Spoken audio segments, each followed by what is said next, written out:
presentation group will be talking about dynamics. And then the second group is going to be ready to go, right? Second group, whoever you are.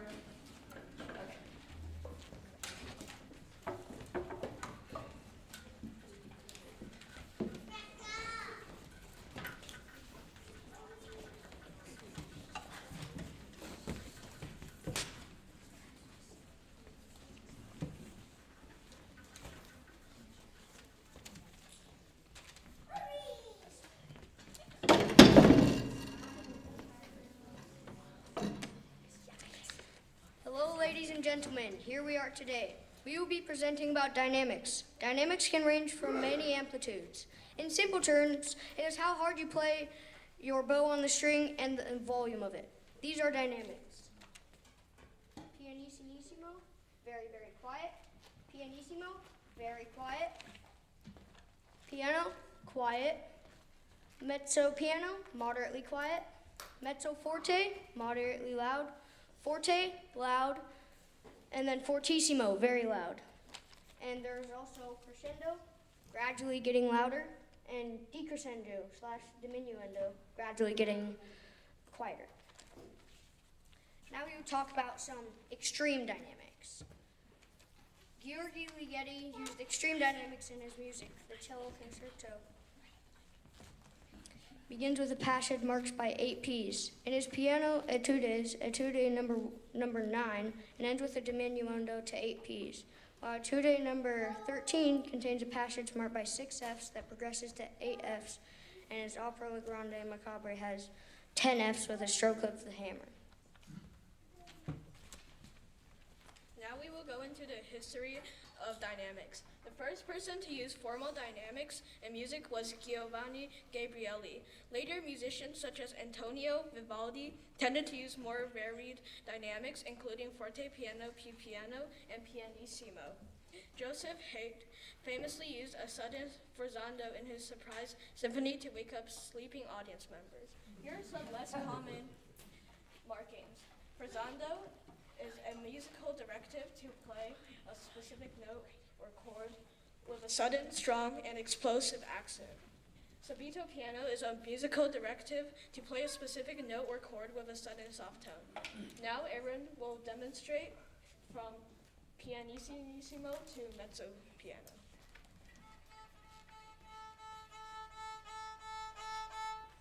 Now Micah will present from mezzo forte to fortissimo.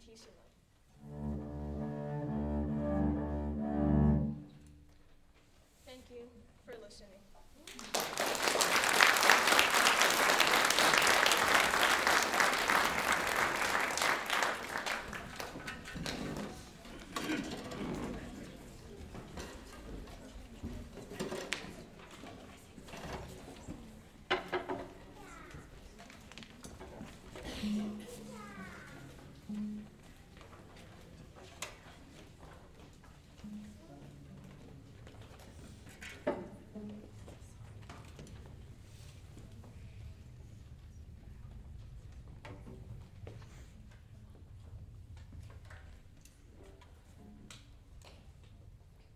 Among the wide variety of instruments in the orchestra, the violin is the smallest of all.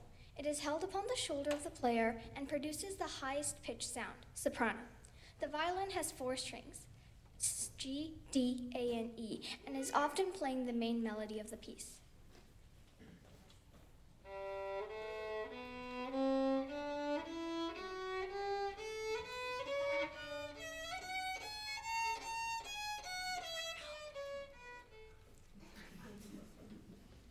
The viola, on the other hand, is slightly larger than the violin. It is also held upon the shoulder of the player, but produces a warmer, deeper, and more mellow sound. The viola also has 4 strings, C, G, D, and A, and is often playing rhythmic support, harmonic accompaniment, or counter melodies.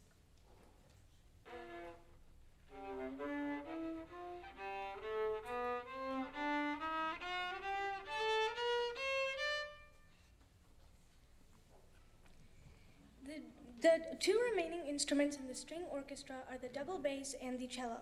The double bass is the largest and lowest pitched sounding instrument in the string orchestra. Due to its size, it is usually placed by standing up or sitting on a tall stool. It has 4 strings, consisting of C, G, D, A, and E. The cello is larger than the violin and smaller than the double bass. It is usually played by sitting down. It has a rich mid to low range of sound and has 4 strings, C, G, D, and A.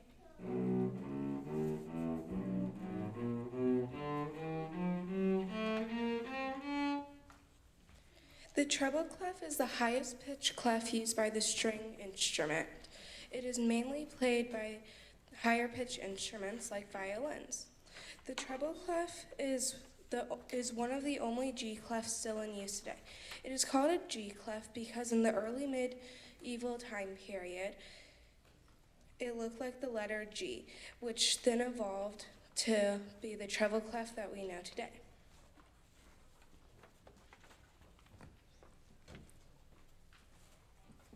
The alto clef is the center clef that has a medium timbre. It is mainly used by the violas, and it is in a medium tone. It plays a warm, mellow tone, showing a deeper tone than treble clef, but a higher tone than the bass clef. The bass clef is the lowest clef the string orchestra uses and is mainly played by the cello and bass. The bass clef is a type of F clef. It is called this because in the early medieval time period, the bass clef looked like the letter F, and which evolved to the bass clef that we use today. We thank you so much for listening and paying attention and following along to our presentation. We are glad to present class and instruments.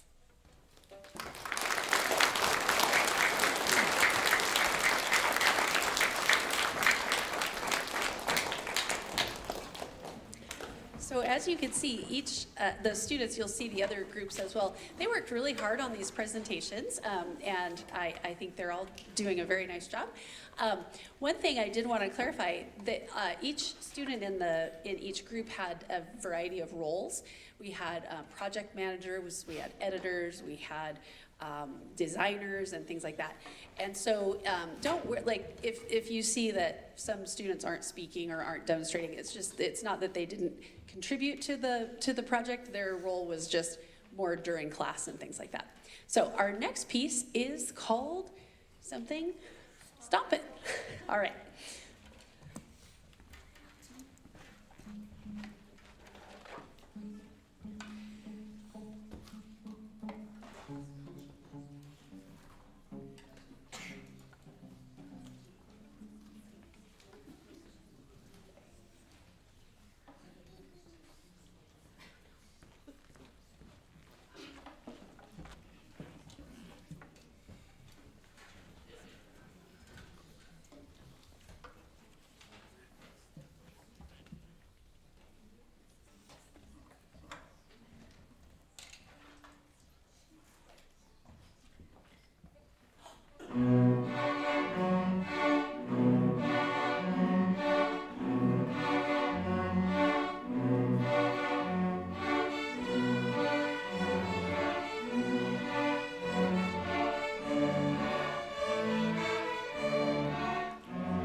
Our next two groups are articulations and then the concept of a mnemonic called pause, which I will let them explain.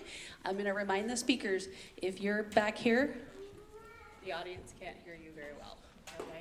So keep your face close to the microphone.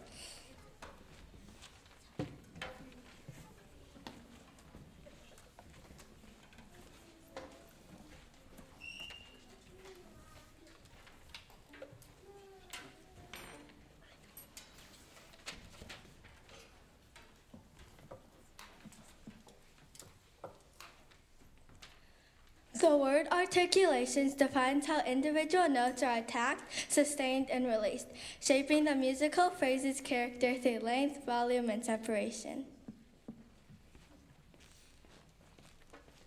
A double stop is when a musician plays two notes at the same time on instruments like the violin, viola, cello, or bass. This is done by bowing or pressing two strings at the same time. It creates a richer and fuller sound. Musicians use it for harmony or to create a fuller sound in general. This is how it sounds.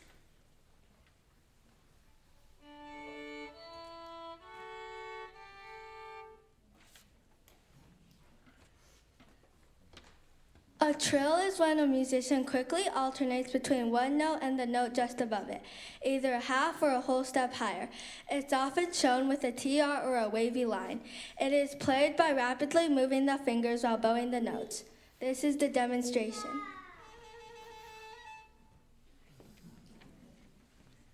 Staccato is a way of playing notes so they sound short, crisp, and separate. It's marked by a small dot above or below the note. It creates a light, bouncy feel by leaving a bit of space between each sound. This is what it sounds like normally without the staccato. And this is what it sounds like with the staccato.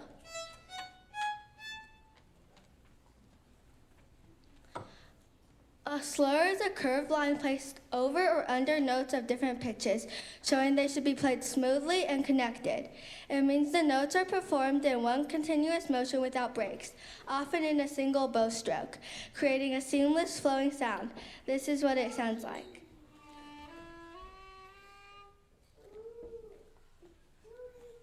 Pizzicato, marked by P-I-Z-Z in sheet music, tells string players to pluck with their fingers instead of using the bow. This technique creates a short, sharp, and bouncy sound, and the term comes from the Italian word meaning to pluck. This is what it sounds like.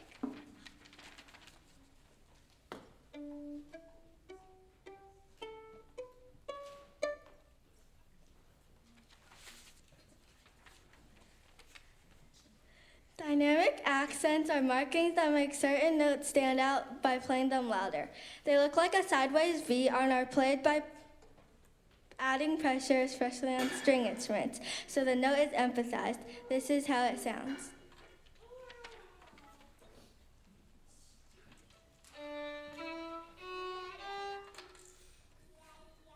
Thank you for your time.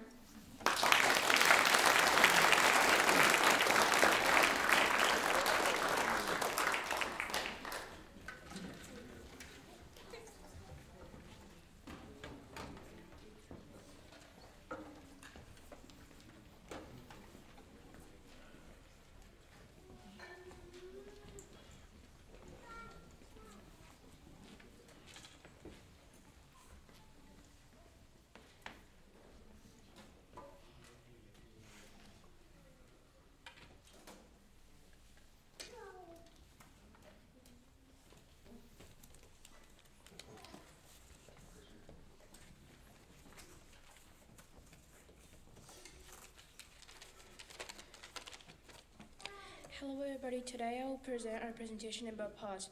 P stands for pressure, how much pressure you apply. A stands for amount of hair bow you use on the string. W stands for the weight, how much weight you apply on the string. S stands for speed, how fast you move the bow on the string. These variables are adjusted to create different dynamics, articulations, and tones.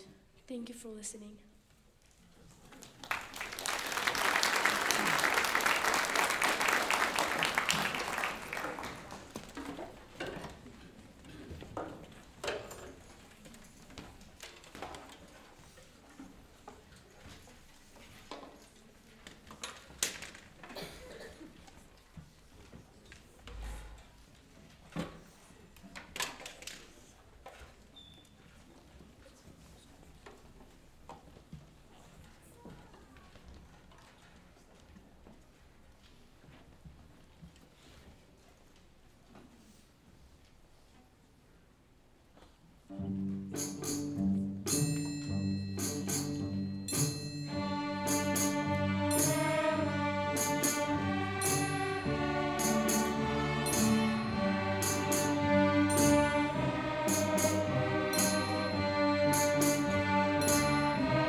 And so our final two presentation groups will be about bowings, will be the first one, and then the next one will be about what we call the musical roadmap. And roadmap people, if you guys could be, have your board ready so that we don't have to wait super long in between.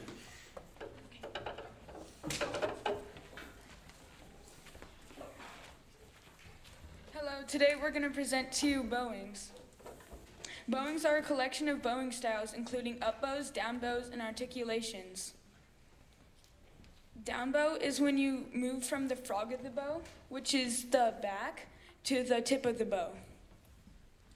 And up bow is when you move from the tip of the bow to the frog of the bow. Colin will now play down bow. And Weston will now play up bow.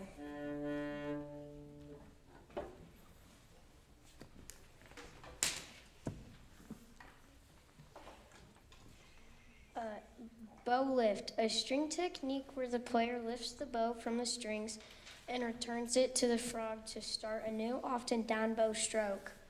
Weston.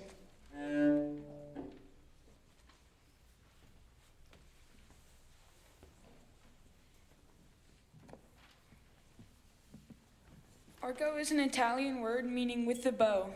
It is the opposite of pizzicato, which is plucking. Colin will now show us arco.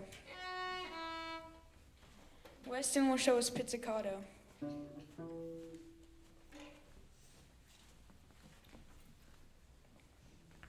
Accent. An accent is an emphasis or stress placed on a specific note, chord, or beat to make it stand out from surrounding notes.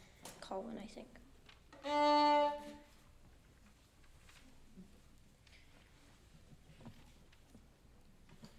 Hooked bow. Hooked bow is a string technique where you play 2 notes in one bow with a slight pause in between.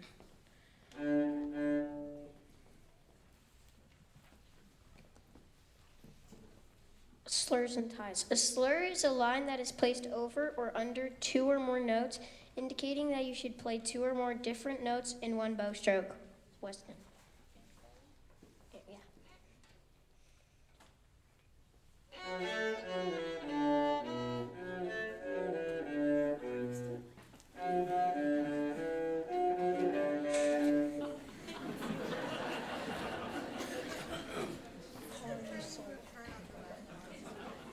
A tie is also a curved line placed over or under 2 or more notes, indicating that you should play 2 or more of the same notes in one bow stroke. Colin.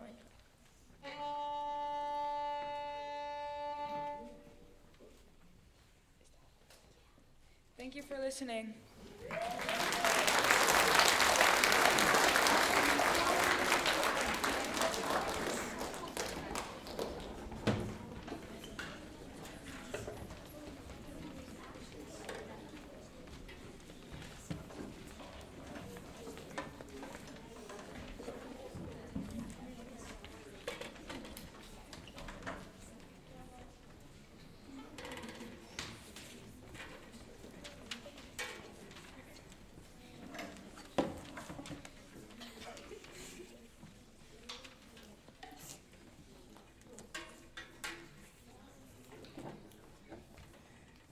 Hello, this is a presentation on roadmaps and how they work. Okay. Reading roadmap. Follow the music until you see DSL coda.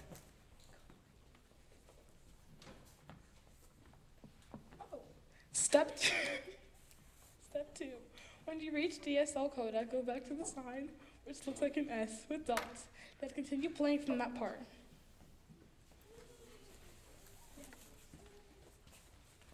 Step 3. Watch for it to coda after the jump. Step 4. After jumping back and playing from the sign, keep going until you see 2 coda. This is your signal to skip ahead to the coda section.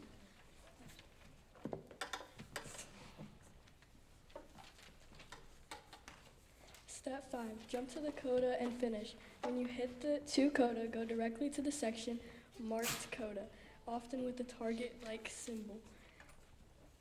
Play from there until the end of the piece.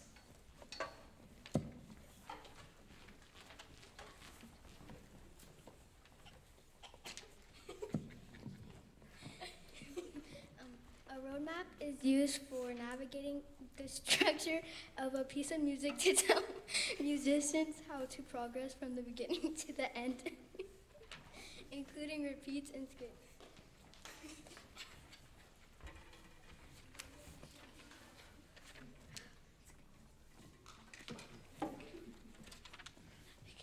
Sahara crossing has a coda on measure 40 and takes you to the last line.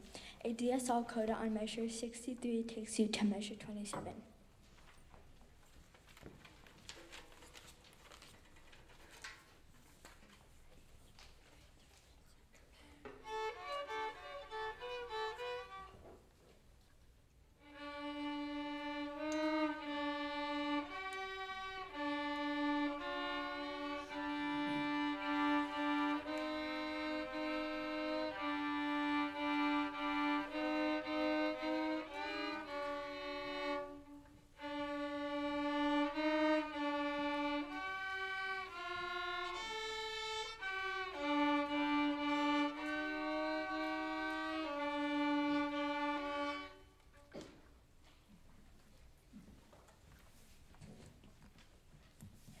These symbols look like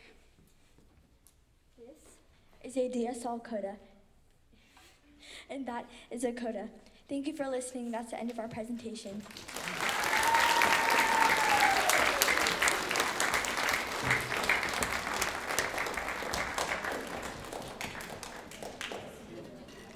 Who knew roadmaps were so funny? I had no idea.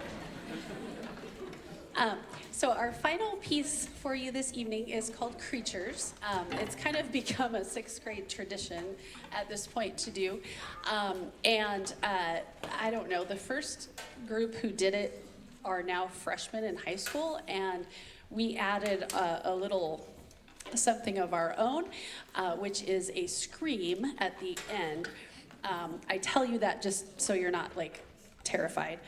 They are very talented screamers. I will. It's something special to behold.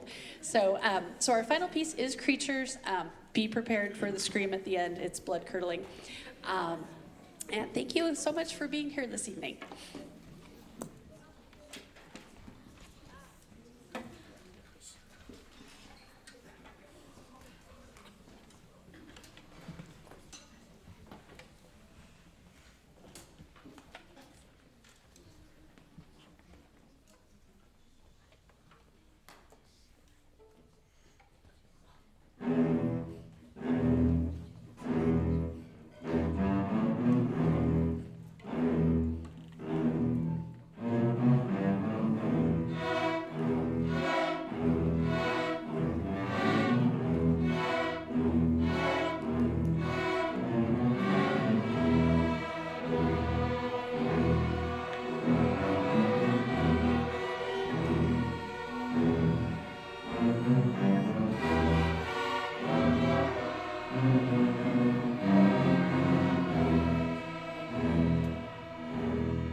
I told you they were good screamers. They're really good players too, right?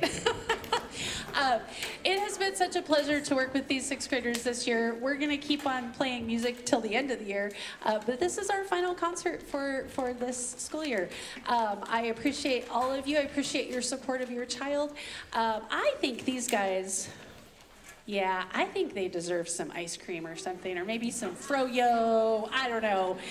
I think that's a great idea. After they help put away chairs and stands, just take them out for a little treat. Right, guys? Yeah, okay. Thank you, good night. Mr. Koval, can you turn the lights on? Okay.